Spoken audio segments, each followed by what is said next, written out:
Hey, what's going on, guys? Today we'll be talking about the Madden overall team ratings and what my thoughts are on them. This on another episode of.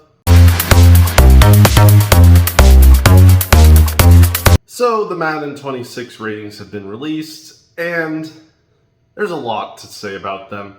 Obviously, there's the individual player ratings, but then obviously, collectively, they all add up to the team overall ratings, and it'll be those that I'm talking about today. So, let's get into it by division. So, the AFC East. The Dolphins overall is 89, the Jets are at 86, the Bills at 85, and the Patriots are at 80. So, there's a few issues here. Well, the Patriots at 80 I'm okay with that. Obviously, their team is not necessarily the best, expected to be the most talented. They have some decent pieces, but there's a lot of questions there, so I can understand them being pretty low in the Madden ratings. And the Bills at 85, I don't necessarily have a problem with. I think maybe they should be a little higher, but I'm not necessarily too upset with an 85 overall rating for the Bills, especially considering some of the talent issues on offense for them. Things I'm a little more intrigued by in this division is obviously the Jets at 86. Yes, the Jets have a very talented roster, but I'm not so sure that they would have a more talented roster than the Bills. I think the two teams, rating-wise, obviously would be similar, but I'm not sure the Jets should be considered more talented. But the big issue I have with the AFC East is obviously the Dolphins at 89.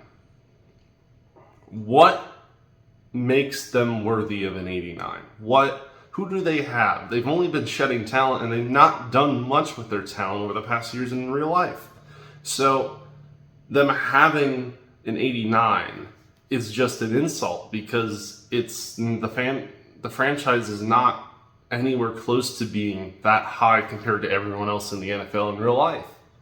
And I get it's a video game, but come on. So, in the AFC North, the Steelers are at 86, the Ravens at a 91, and the Bengals and Browns both at 87. Okay, so the clear answer to my questions here is that an AFC North fan was also a part of making these ratings, because what in the world is this?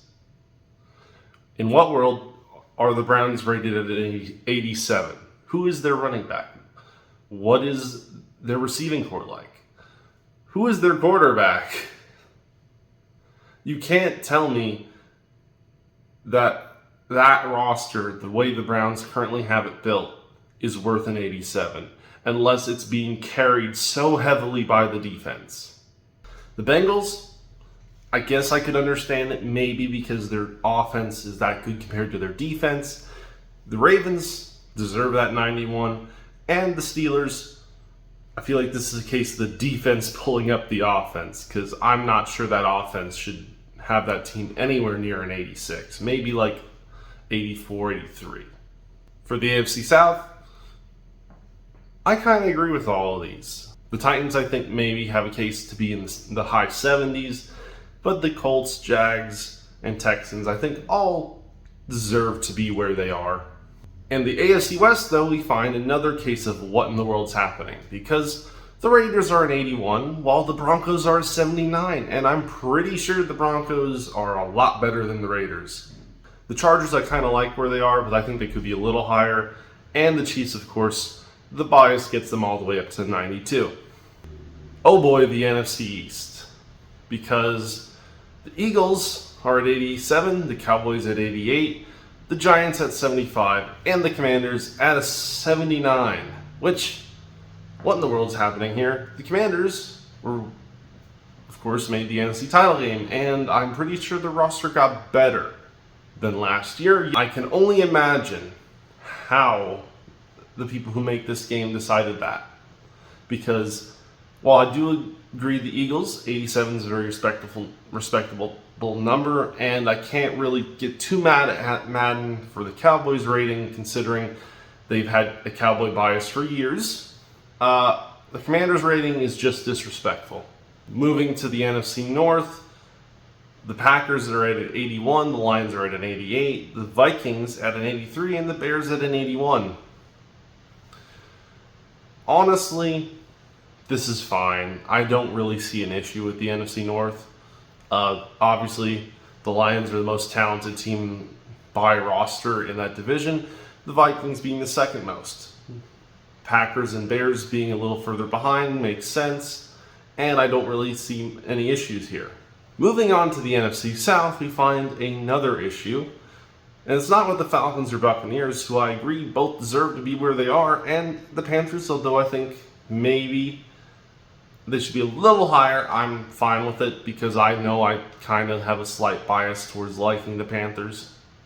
But it's the Saints. Why are the Saints in 83? Their roster is going to be terrible this upcoming season. Their team's going to be terrible this upcoming season.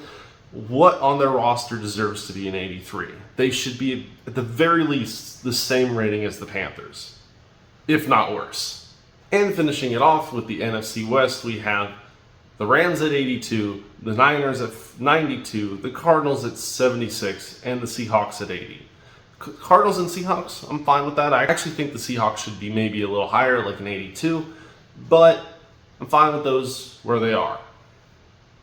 It's the Rams and the 49ers, which, of course, a little biased because I'm a Rams fan, but the Rams, coming off a year where they won the division, are rated at an 82, while the 49ers, a team that was terrible in 2024, is a 92. And the best part is, I don't know how they got to that 92, considering they lost a lot of talent. A lot of it, Deebo Samuel's gone, a lot of their key defensive players are gone. I don't know how the 49ers deserve to be a 92. I think both the Rams and 49ers should be closer to the middle.